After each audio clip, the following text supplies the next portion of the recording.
As a Fall Product Program participant, you'll be asked to enter your order card sales into the M2 system prior to the deadline. To enter these order card sales, simply click Manage Paper Orders from your Girl Scout dashboard after launching your online campaign. Enter products in total by variety into the system. The system will keep track of how many items you have in total so that your troop leader will know how to allocate products to you once they are delivered.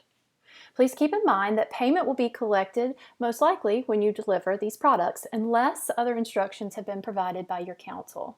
Please see your product program materials for the fall for more detailed information. Once you have these items entered, please click Update.